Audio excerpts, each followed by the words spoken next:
Wow, happy Saturday. The fact that we all get to be in this room tonight and be part of a special evening with the one and only Trisha Yearwood to my right. I think we know who she is, right? It's really special. So thanks everybody so much for coming. Thanks for coming. This is going to be wonderful. I'm Valerie, and we appreciate you here with us. Thank you for sitting down, Trisha. Oh, yeah, okay. Thank you for sitting down, Valerie. Of course. So welcome to PaleyFest. Thank you. This is really tremendous. You've never been here before. I have never been here before. But something that you have done this year is put out 2 albums in a year. I don't know what I was thinking. How are you feeling creatively? That's pretty tremendous and almost unheard of, but there's nothing you can't do. Well, the Christmas album was the first plan. And so we talked about it'd be a good year. It's been, a bit since I've had a solo Christmas album out, like 30-something years. And so that was a plan. So we planned the album and the Christmas tour, which we're getting ready to do.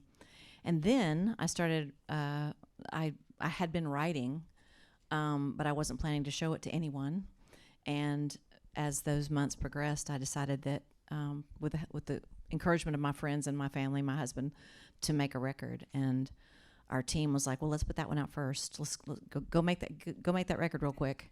And put that one out first, The Mirror. And so I made The Mirror, and it came out in July. And then at the end of July, I went in and made the Christmas album. So, yeah, it's the holidays. Lucky us. That's what I have to say about it. Now, I know how much the holidays mean to you. I mean, they mean a lot to all of us. How did you feel so inspired coming up with your take on these incredible classics? I mean, I don't know how you guys feel about Christmas, but I love Christmas so much. And I love Christmas music. I mean, I just have it playing all the whole season in the house. And I like everybody's, I like everybody's Christmas record. So I just I just asked the channel to play all of it.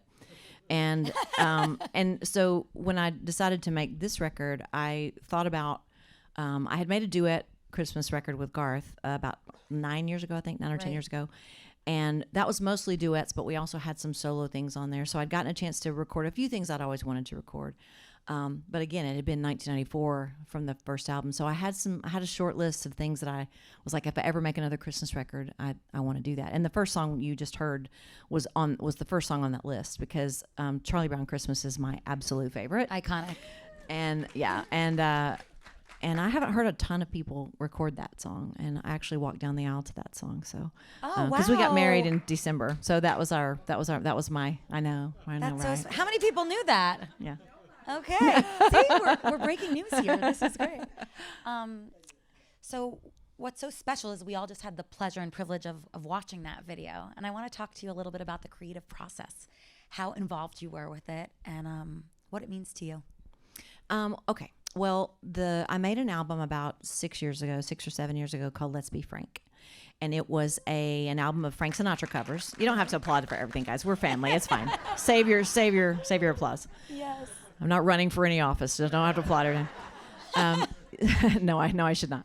Oh my God, heart you. Right. And when I did that record, I recorded it in LA. At Capitol Records, where Frank recorded, and it was amazing. And we recorded the whole album in 4 days, because symphonies are expensive and time is money and all of that. And so we did the whole album in like 4 days, and I loved it so much. And so Don had produced that album, and Don, yeah, you can clap for Don. He's one of my favorite people in the whole world. Your colleagues, yes. Yeah, he's one of my favorite people. And so I called him and said, hey, I want to make a Christmas record, and I want to do it with a symphony. Would you like to do this again? And he's like, I'm in. And the original arranger for the Frank records wasn't available, so I called David Campbell, who, if you don't know who David Campbell is, you should look him up. First of all, his son is Beck, who's a famous pop star. Oh, wow. Yeah, that's his son. So he looks like Beck. The first time I met David 25 years ago, I'm like, you're Beck's Paul. And he's like, I am. I'm a hillbilly. But anyway, his history is like he played viola on Linda Ronstadt's first album. Like he comes from a long line of music, and then he's arranged music for Streisand and Paul McCartney and Bonnie Raitt and so he's Just a few singers. Just a few, yeah. So what was cool about him was he said, well, send me your list of songs, and I had 10 songs that I wanted to do, and he said, I want to come to Nashville, and if we could meet at the studio with the piano player, and pick the keys, and I want you to record them for me so I can hear how you want to sing them. And so we did. He came to Nashville, and we sat at a piano with Steve Cox, who's my longtime keyboard player. And thank you. You love Steve. I do too. And we picked the keys. And I've never had quite this happen. He took everything back with him to L.A., and he wrote every note that you hear around that piano vocal, like where every little piece was going to happen. So it's the most detailed arrangement I've ever been a part of. And by the time I got to LA to record, it was all done. And so I got to walk into a room of 45 people and have him at the board and have Don Was bring the vibe. He does a lot of finger snaps. You saw that at the end. I made sure they put the finger snaps in because he's so cool. And we cut it in 4 days again. And it's a magical thing because that video, you're in it. You physically feel the music go through your body when you're sitting in a room with those folks. Totally. It's so magical. That's amazing. And on this album, you also, Christmastime we're talking about, you also put your own Trisha's take on an Elvis Presley classic. I did. I've always loved Blue Christmas, and I love Elvis. I sent him a letter when I was 5 years old and asked him to marry me, and he didn't respond, but fine, it's fine. I found out later, by the way, I got to be friends with the folks at Graceland, and I've been there to light their Christmas tree, and I'm friends with them. And they said, if you've ever written a letter to Elvis Presley, they have it. Stop it right so now. So they were like, we'll find it. And so they went through their gazillion letters of archives, and they couldn't find the letter, which makes me realize that my mother never mailed the letter, right?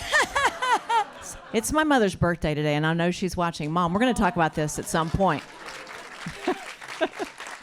But yeah, that was one of the and David Campbell again took a comment I made about some of the melodies sounding like a song I'd heard in a Broadway show, and his arrangement of Blue Christmas, if you haven't heard it yet, is unlike anything I've ever heard. It's very different. It sounds like it could be in a Broadway show. It's cool. That's exciting. Oh my goodness, can't wait to listen to it again when we leave here, right? So you mentioned writing a letter to Elvis, but someone who has answered you back is your husband and writing partner on Merry Christmas Valentine. So let's talk about that and somebody that you did connect with. Yeah. And what was it like for you guys to collaborate on that with your partner in life and in the studio, and any moments that really stick out? It was cool on a lot of levels because we'll talk about this writing process, but in the 30 years before I believed I was a songwriter, I believed I wasn't. And he would always when I'd always say I'm not really a songwriter, he would say you are. And we wrote together. We wrote an original song that was on the Let's Be Frank album. We wrote a song that was on our Christmas duet album. But I will say that it was probably not fun for him because I was you have to be really open and vulnerable and willing to be an idiot to write, because you have to be willing to say the thing that might be stupid and it might be brilliant, but you just don't know until you say it out loud.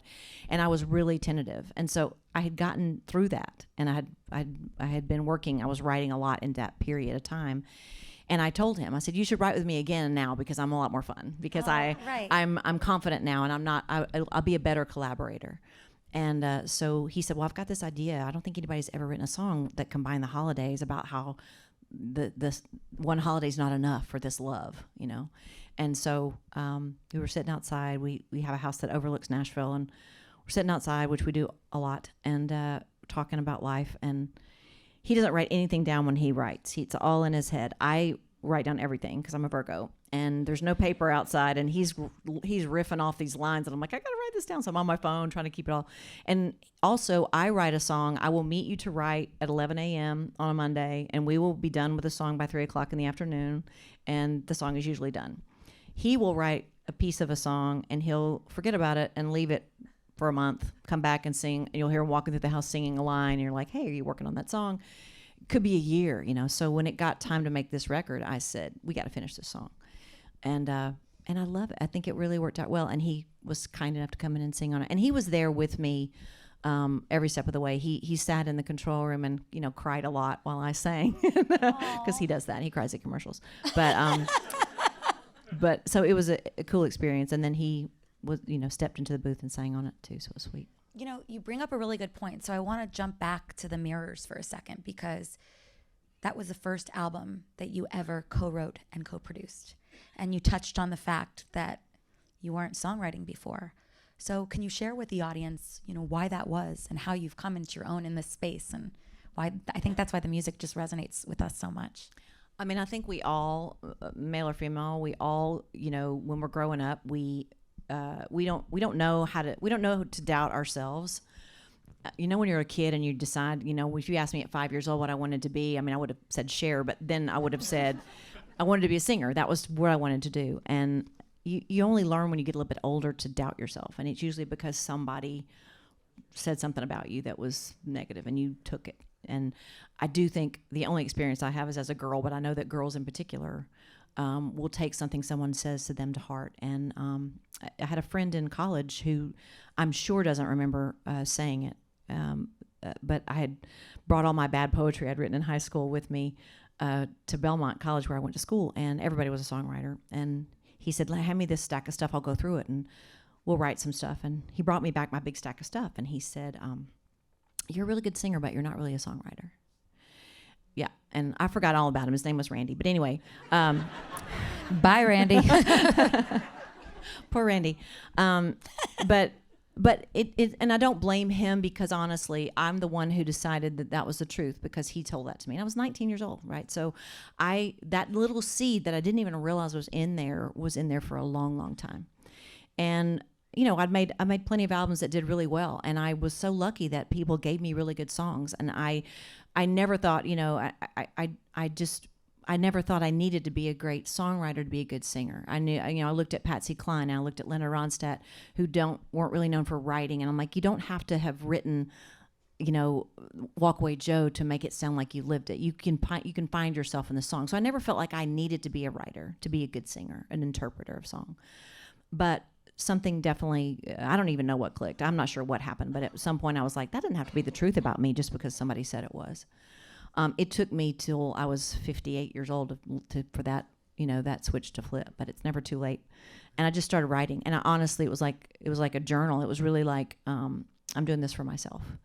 And the more I would collaborate with people, the more they would say, you're going to make an album, right? And I'm like, no. Because I also was still a little bit in my way, because I didn't want anybody to think that I thought that I could write that I could write something as good as The Song Remembers When or Walk Away Joe. I didn't want anybody to think she's just writing her own songs and she's saying this other stuff is not as good. So I had to get out of my own head. But something, again, happened, and I think everything happens when it's supposed to. A lot of these songs on the Mirror are songs to my younger self I never could have written in my 20s. Couldn't have probably written them in my 30s. Certainly wouldn't have been this honest, because I told you backstage I didn't think I was going to play them for anybody, so I was really honest in the writing. But also, you get to an age where you if you're lucky, you learn to just kind of own all the pieces of who you are. So I think everything happens the way it's supposed to. And by the time I released it in July, I was so excited, and I was so at peace with whatever happens with it. I was like, this is the painting I painted. If you love it, that's great. If you don't love it, that's also great. I'm just going to put it out there in the world. And I've never felt that way about an album I released. I've always been a little bit nervous about what's going to happen. I couldn't be, and I still feel that way. I'm just so, I'm so happy, and it was one of the most freeing things I've ever done in my whole life. Wow, that's like so tremendous. Wow. That deserves an applause.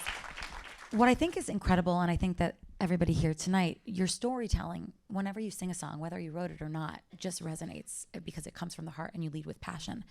But to share this vulnerability, because you didn't have to. I mean, do you see that that's actually resonating with people around you, and how they're affected with you being so vulnerable in that space about doing something new at this stage in your career? Yeah, I do. And I feel like it's really cool to encourage the people who have been with me since day one. I got some 91 Club here. Woo-hoo. You should interview them, because I feel the way I feel when I see them is like they know me. They've known me since 91, since I started.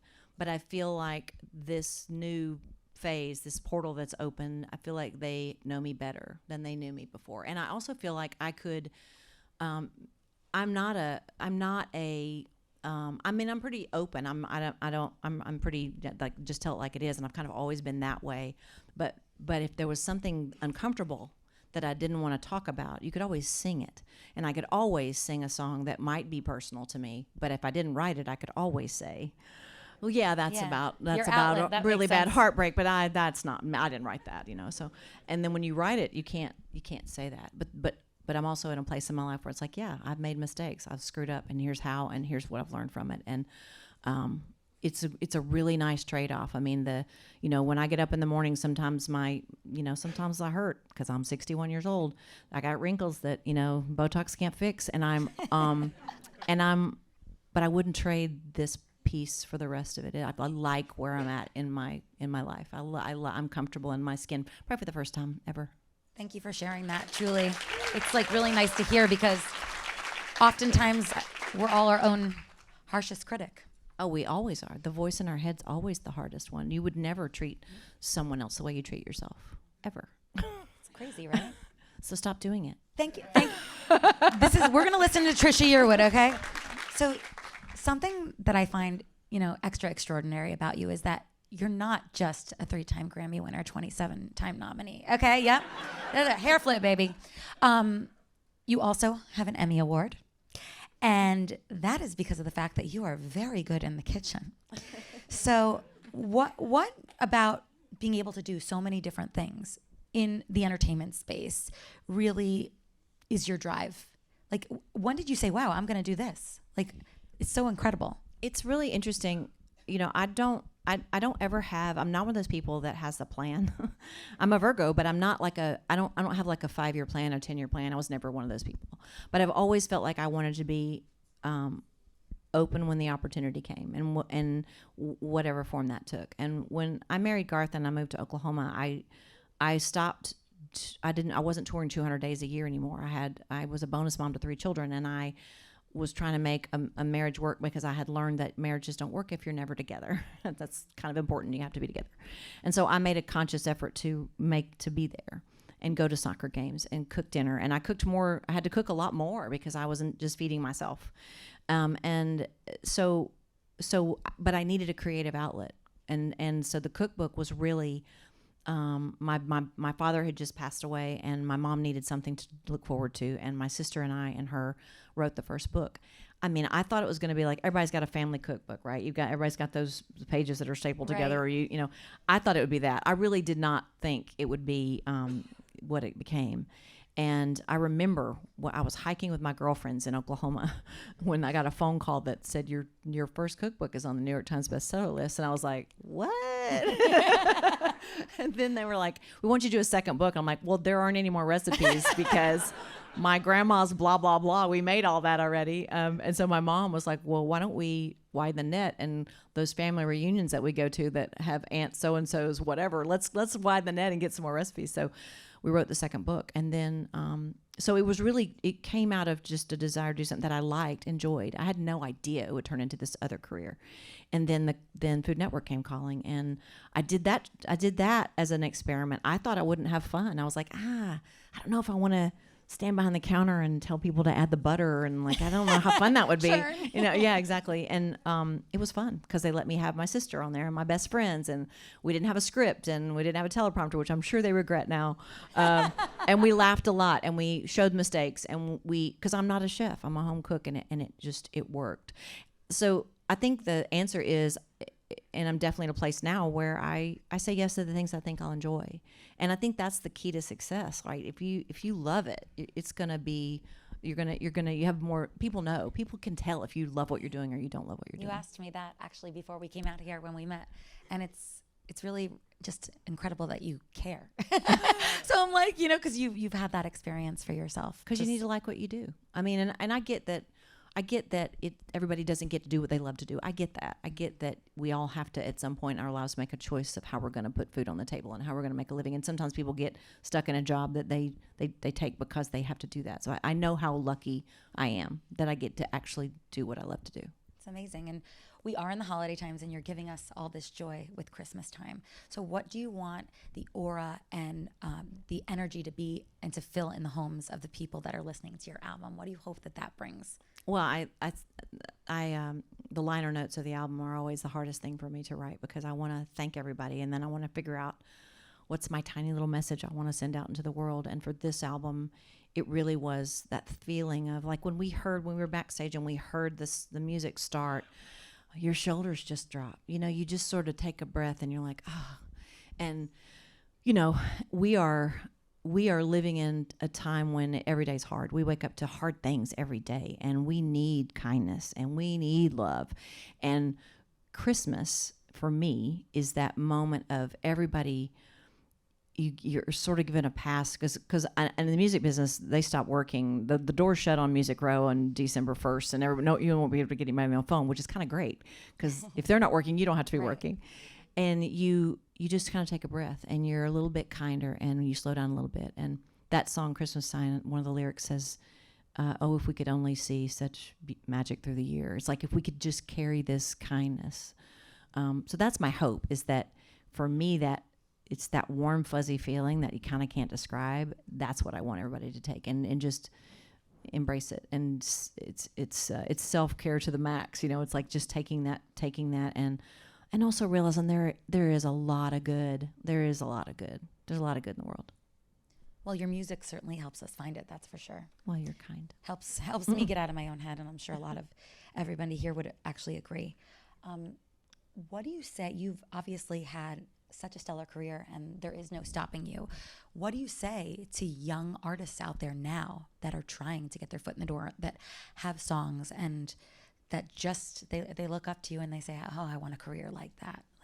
I mean, I say that you should absolutely go for what you want, but I think it's so much harder. I'm friends with a lot of these younger girls who are making music now, and I watch them work so hard. You know, I'm really good friends with Lauren Elena, and she's just had a baby, and she's had some success. You know, she's doing well, but she's been at it for 12 years, 13 years, you know. And yeah, it is. And then also, I mean, this is going to make me sound like a really old lady, but I actually am, so it's fine. You don't look it. Well, you are gorgeous. Thank you. I haven't had any work done, but I'm going to. No, I mean, maybe. Comedy next I don't for know. Trisha Yearwood. Maybe, I don't know. I'm going to try face tape first, and then we're going to see. I'm just afraid if you do the face tape and then one of them springs while you're doing it. Can you imagine? Oh my God. You're all sucked back and you're doing an interview and one of them just goes out flying. Okay, that might be too much information. What were we talking about? I don't even remember. The young women that you're inspiring. Because of the way that the world is and the way that technology is, it's hard for, like when I got my record deal in 1991, before some of you were born, it was a different time, and I stream music. I listen to. I use all the services, but the way that songwriters and artists made their money was by selling albums. Yep. You know, and that's not really a thing anymore. So we sell albums, but we don't sell the kind of albums that we used to. And so 15 million right here. Yeah, well, Had to say it. Thank you so much. That was a long time ago. So it's just different, and so I watch these young artists work so hard, and I don't know how they make a living, but I do tell. The one thing I can say is, because even in 1991, when I was trying to get a record deal, and it was getting close, I still had a real sense of who I wanted to be and who I didn't want to be, and like it was before it was, but it's always been image driven. So you want it so badly for yourself that you're tempted to dress how you're told, sing the songs that you're encouraged to sing, and you go to that town with a belief in yourself that you have to hang on to know what's right for you, because you know what's right for you, even if everybody in the room that may have more say and that runs a record label thinks they know you know better. And so I'm just, by the grace of God and really good friends and the people that I met in the industry that were good people, I was it was a chosen path for me because those people encouraged me to be myself. And so along every step of the way, I never had to go, when I wish I wouldn't have sung that song, or I wish I wouldn't have worn that outfit, or I mean there are some hairstyle choices that I made that I probably shouldn't have made. But I think that's the biggest thing, because the pressure on this group, with everything that they have, that they're viral before they even have a single on the radio. It's a lot of pressure that we didn't have. We got to develop and grow and earn that, instead of it being thrust upon us, and then you make your mistakes in front of the world, and then it's on video forever. It's a different world for them. They have my respect. Yeah, very, very interesting points, and something for us all to think about, right? So if you could tap that Trisha, that 19-year-old girl that, before she had, I'm in love with the boy, like, what would you say to her? I think I mean, sitting right here in this chair, I don't have a list of things that I wish I would have done differently, even the mistakes, because I'd be in a different chair in a different outfit. It'd be just like, you can't do that. But I do wish that, I wonder how I would feel if I would have always followed my gut and really believed in myself all the time. I'm from Georgia. And I as loud as I am, and as sassy as I am, and all the things, I still am a people pleaser. I want everybody to like me, because I'm come from that. That's the ilk I come from. Neck of the woods. Yeah, and so I think if I would wish for that 19-year-old to be less worried about what everybody else thinks of her. We need to hear it. We need to hear it.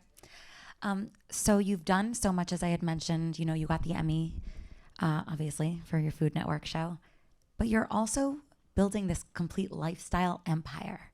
We're going into furniture now. I mean, yeah, you have furniture.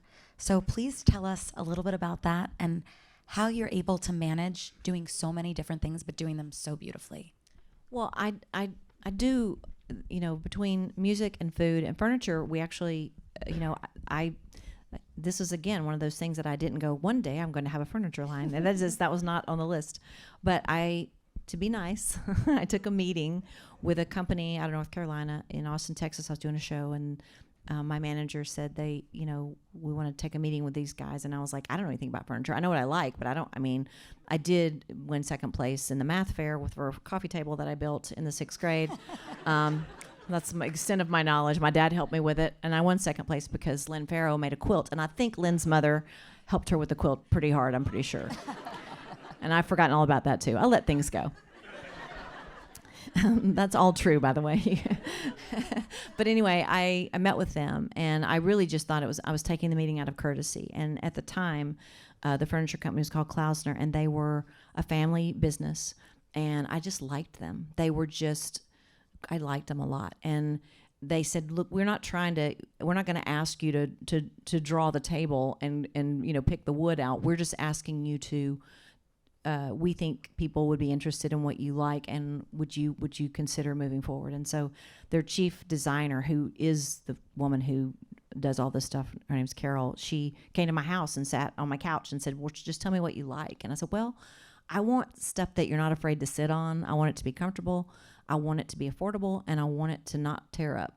That's pretty simple, what I would like. And most of these deals last a few years, and then because you guys have all seen the furniture lines that everybody comes out with, and then they're kind of gone. There have been a few people that have kind of stuck. And I'm really proud to say that we are, I think, 11 and 12. I think that's our 12th line that's launching this year. So we've been doing it for a long time now, and because I'm also very much, I don't believe in being a partner to somebody and just putting my name on something. I'm in it, so anything I do, I'm real in. And so the things, I've done a lot of things, but the things that have kind of sustained have been music, and have been food, have been furniture. And then Williams-Sonoma, who I basically, I stalked them, because I used to go into Williams-Sonoma. Who doesn't want to get stalked by Trisha Yearwood, right? I mean, who doesn't want to go, have Williams-Sonoma give you a discount? It's fantastic. Yes. Because I would go in there, early on, and I'd be like, how is a pan $200? And also, I want the pan, but I can't afford the pan. And so I really approached them, and they were going to do they do a lot of collaborations, and they were going to do a one-time thing with me. And I just never, I found out where they live, and we've been doing this for like 10 years. So the key is to pick things you love and say yes to the things you think you'll enjoy. You have to say no a lot, but you say yes to the things you think you'll enjoy. Sitting down with you right now, you are remarkably grounded. Like it's kind of crazy because I've had the pleasure and privilege of interviewing a lot of different people. How do you remain this way? Because you seem like you're the girl that grew up in Georgia and never changed. Obviously, you're a lot more successful, but it's I got incredible. issues. I got plenty of issues. We're just not discussing them today. I think honestly, anything that's good about me is because of how I was raised. My mom and dad were. My mom was a school teacher. My dad was a small town banker yeah. This fake ring, by the way, is really bothering me. I'm just going to put it down. Get comfortable. Thank you. So my dad was a small town banker, but I always feel like, I have to say this. He was a farmer, and he got an ag degree from an agricultural school, and he was a county agent.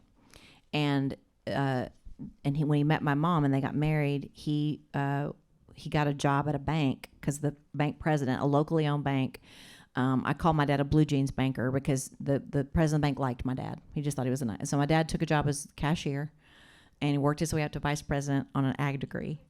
And my dad was a handshake loan guy. Some of these girls knew my dad. He was wonderful. And they were very grounded people, And I grew up in a small town where if you grew up in a small town, like Monticello, Georgia's 2,500 people, they all raise you. We had a town square. Did you guys, anybody see My Cousin Vinny, that movie? Yep. Okay, well, that was shot in my hometown because, so the town square and the courthouse, that's all my hometown. You were not supposed to hang out on the square. That was not a place where good girls hung out. And and there were no cell phones, but if I had been on the square, my parents would have known before I got home, right? So I don't know if I was well behaved because I was a good girl or because I just knew your business is known in a small town. So that whole town really grounded me. And I don't always do the right thing, but I know what the right thing is because of how I was raised. That's beautiful. That's amazing. Truly. Thank you for sharing that. So obviously you've sung many, many, many, many incredible songs, but is there one song that when you sing it, it still brings chills like throughout your whole body?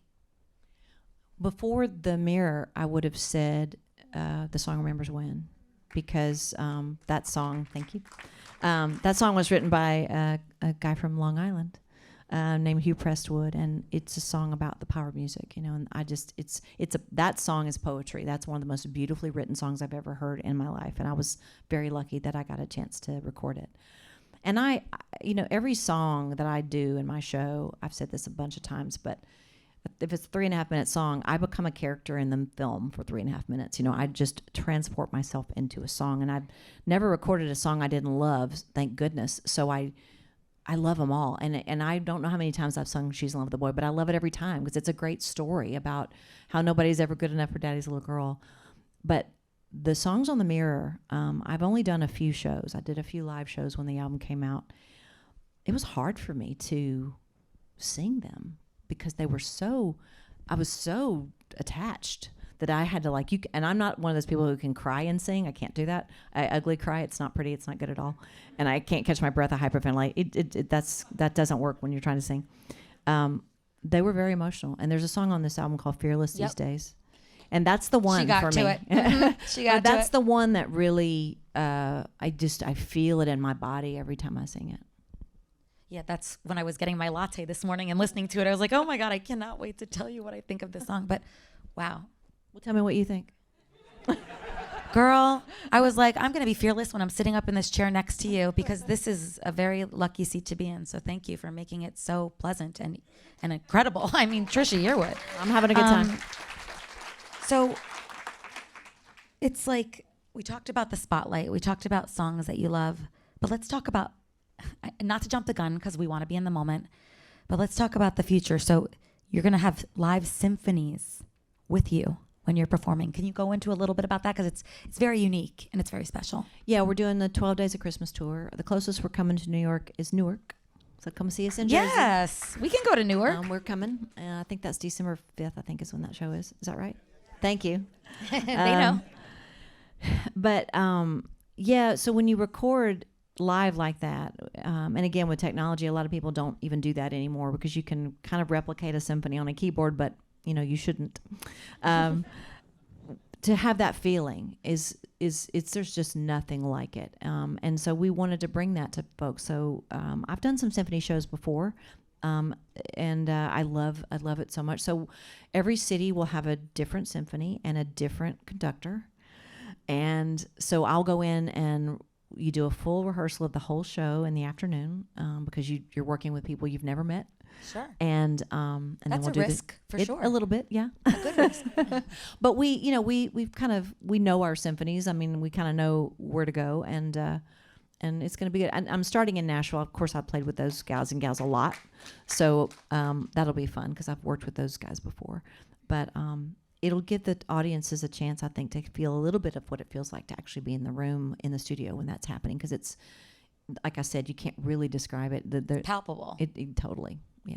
Wow, that was very special. When they brought that to my attention, I was like, we have to share that. Oh my gosh. So we are going to be closing out soon, but I want to talk to you. Like we said, you've covered your versatility, it runs the gamut. And you've obviously ventured into projects because you got excited or you were passionate about something, or kind of you questioned it and then it was the right fit. So what do you think that we could potentially see in the future from you? Because you've already done so much. Well, I will say that since I'm such a late bloomer on this whole songwriting thing, I can't stop it. Yes, this is what we want to hear. Thank you. It doesn't mean that I will never record outside material, but I'm in a mode, and I've been writing since I finished the album, and that's crazy because you finish the album, you pick your songs, you put the album out, and then the next week you write a song, and you're like, dang it, I wanted to put that on the record, and so I'm already excited about that, and the good news about the fact that the music industry has changed drastically is that I don't have to wait till I have 15 more songs. I can put out a couple of songs here and there if I want, so that could happen. We don't know. We don't know. That could sprinkle happen. us with more gifts. Yeah, yes. And then again, really honestly, just to be open for whatever the next opportunity is, because I have no idea what's coming. But what I know is that I'm going to figure out if it works for me, and if it doesn't, I'm going to very politely, southernly say no, thank you, but thanks so much for asking. And I'm going to say yes to the things I think I'll enjoy. That's been working for me, and that's just what I'm going to keep doing. I love it. And then finally, I mean, we've covered a lot of ground I told you here. this is going to go fast. Yeah, I can't even get over it. But you're so open and you lead with such heart. It's incredible. You left us with so many amazing gifts, but if you could just hone in on maybe one thing you want all your fans and audience to take away from the records this holiday season, what would it be? That's actually a really hard question. I mean, I guess I just want to say find the joy. I mean, I've been doing a lot of I do a lot of hiking when I'm home. I have 3 rescue dogs, and I have a sister. I'm kind of the rescue dog for her. She's my mentor, my person. Aww. And we hike a lot when we're home. And you talk about grounding. That's another way to kind of stay grounded. And we talk a lot about, like, with all of the noise that every day feels noisier, and we just live in a world now that's just different. It's just there's so much. We're inundated every day with so much stuff. To find that way to find your joy, and what I'm learning is that there's always going to be things in our lives that come along that are going to be hard, but there's also always going to be a way to find joy, and sometimes those two things can coexist. And so when if something's bad, it's gonna pass on out, and if it's really great, it's also going to travel on out. And you just have to try to be in the moment and realize that again, you young folks, you'll get there. It's one of those things that you learn to appreciate as you get older. Things that that you maybe took for granted when you were younger. And I'm just trying to find the joy in every day. So that's what I would encourage you to do, is find those little things. If it's the way that first drag on the coffee in the morning is. Like that's one of my greatest joys in life. Is that first? I mean, that first sip of coffee. It's like, okay, I love that's joy, you know. So my dog snoring, you know, that brings me joy, like those kind of things. And I will say also joy in the fact that I don't make my own coffee. My husband doesn't drink coffee, but he makes my coffee every morning. So that's so sweet. There's joy in that too. Love. Yeah. Well, thank you for being so generous. I think that we're all leaving with a bit more full of a heart. And Trisha Yearwood and the PaleyFest, ladies and gentlemen. Thank you for Go taking see an her. hour. Thank you for coming out.